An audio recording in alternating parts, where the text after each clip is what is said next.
Hi, Roy here on my channel Roy Reads Anything.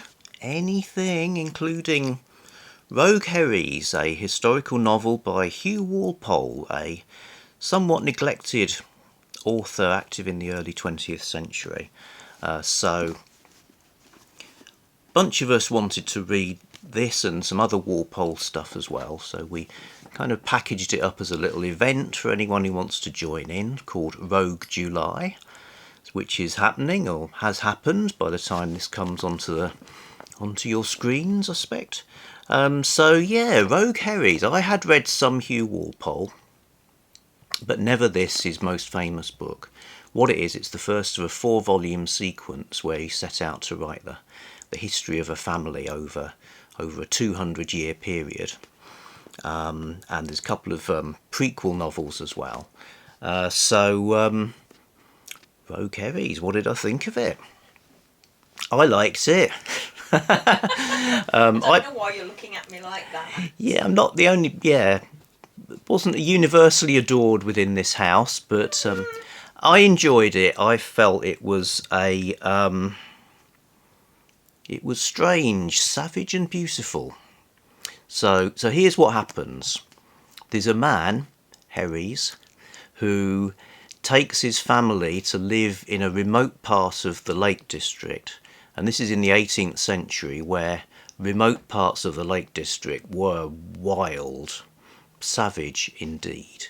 People believe in witches and warlocks, and it's hard scrabble agriculture, and there are roaming robbers. If you find a body lying around, you wouldn't really bat an eyelid. So it's back in a sort of dirty, drunken, squabbling kind of age, and he's transplanted his family, including his mistress, into a tumble-down old house that his family owns, and that's the base of the action from then on. So you've got this Herries guy who gets the nickname Rogue because he does some atrocious things, like he does sell his mistress to somebody, and he seems like the ultimate misanthrope, certainly a sort of anti-hero, and yet there's always something that still keeps him kind of interesting. So you don't just despise him. He almost has no time for life itself, except he has a romantic idea that somewhere, if he can answer some sort of existential question, the meaning of it all will be revealed. But he's not seeing it, and he just spends his time fighting the elements in the Lake District, and annoying everybody around him. So that's the sort of setup. It's it's a historical novel. There's a historical background. There's Jacobite rebellion stuff happening, and just the way the sort of environment works. A bit of language, like dialect stuff, giving it some sort of local colour. And it's not just following this one character, because his family grow up. Particularly his son David, who has a kind of a close relationship with him, and he has a daughter as well, and the wider family get brought in at various points. There's some colourful scenes, there's some fighting, there's some sort of romance type stuff, and it's clear that Walpole is doing a bit of a big novel about England. He's almost like a love letter to England. It's his romantic idea of these people, the Herries, who are,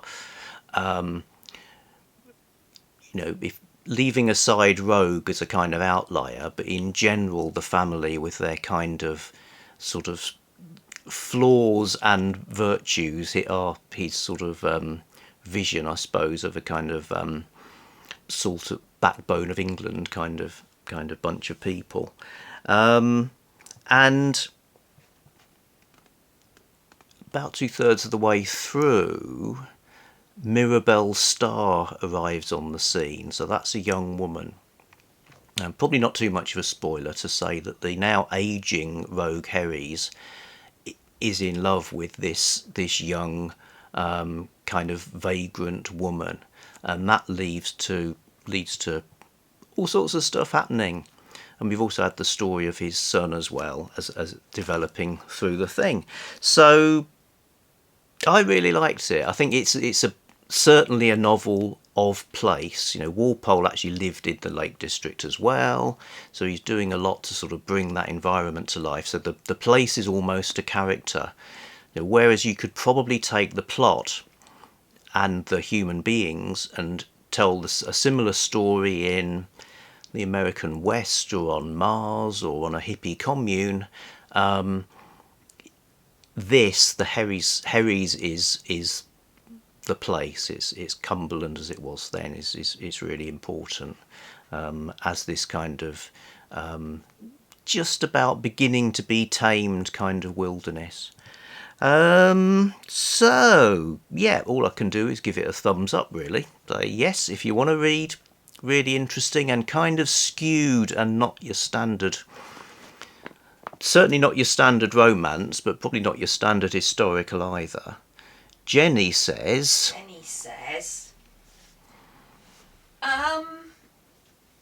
so this is the first time I've ever read a book for one of these events of yours. Well, read part of the book.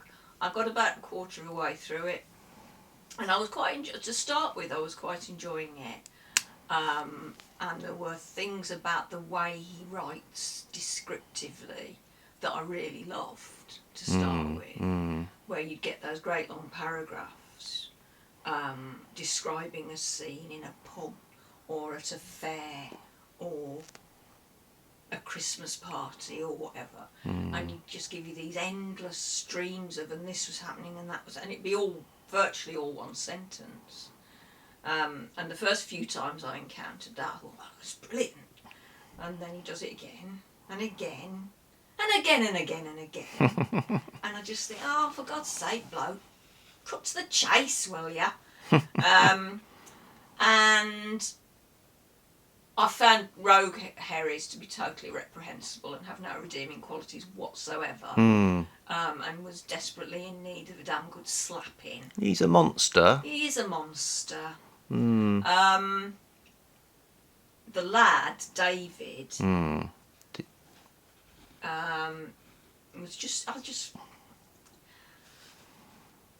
he kept making me think of Coal Comfort Farm by Stella Gibbons, which is one of the funniest books that I think one of the funniest books I've ever read, which is satire of books by people like Mary Webb, and D.H. Lawrence, and this idea of male energy and nature as one. So David's cast as this sort of placid, rather stupid, doesn't really care much about anything apart from going out on his horse and whatever and being friendly with all the neighbours. This sort of nature boy. And I just kept thinking of Seth Starkadder in Coal Comfort Farm, who he's exactly like that. Good looking but thick as a plank. I think the person I liked most was the uncle who lived by the sea. Yeah. There's a reclusive uncle who likes his bookish, and is a very different kind of personality. You're going to get plenty of characters, and you certainly get the impression that Walpole has thought this through, and all of these characters and families and groups have got sort of personalities and stories, and the way they're going to play out over the next sort of couple of 100 years. And as I have said before, I never felt warm all the time I was reading it because it was so cold. No, the book itself has dirty. Yeah. There were those tapestries on the walls that were always flapping in the wind. Yeah, I mean, it's sort of got gothic touches without being supernatural. It got a little bit of the Wuthering Heights about it at some point. Yeah. And they never filled that damn cesspool in. Well, I think it's a bit... It's more like what you'd get if you actually were in a relationship with Heathcliff, in that it would be boring, violent and upsetting, Yeah. and eventually you'd just die of despair. So Yeah. I think that's so coming back to the old covers, which is sort of where I started with all of this. I think these pan covers with a photograph of the guy standing on a bridge, which could be Rogue Herries or it could be David, because they're both into mooching around in the countryside. I think they've taken the photograph in the actual place, and that's a pretty realistic cover. I think the worst cover is the American one of a sort of swashbuckling kind of man with a woman clinging onto his arm, because there are no Swashbuckling men. no, there's no. I mean, yes, there are men who would wield a sword, but there's no sort of debonair, romantic type characters.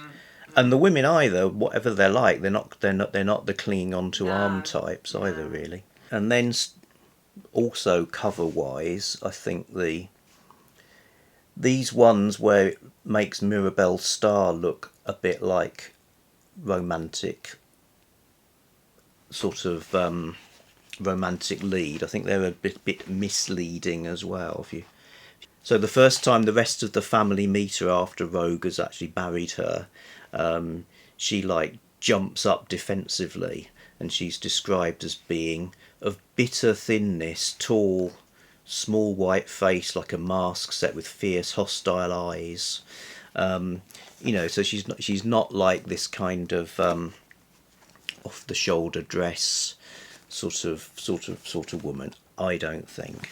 So that's a little bit misleading perhaps, but not as much as the swashbuckling cover. I also read The Tarn, one of his supernatural short stories, which is really good, and I've started on Judith Paris, which is the second in the Herries series. Carries on directly from where the novel starts, and where Rogue Herries finishes, like to the second, which is great. And the title character is the daughter of Rogue Herries and Mirabelle Starr. So as you might imagine, it's like hang on to your hats with what she's going to be like. So really looking forward to that, and I will make my way through the 4. So that's my views. I'd be interested to hear from anyone who's read or tried to read Rogue Herries or any other Walpole stuff. That's all for now. Back soon with something else. I'm very sorry for everybody, but there's no need for anyone to read a novel if they don't want to.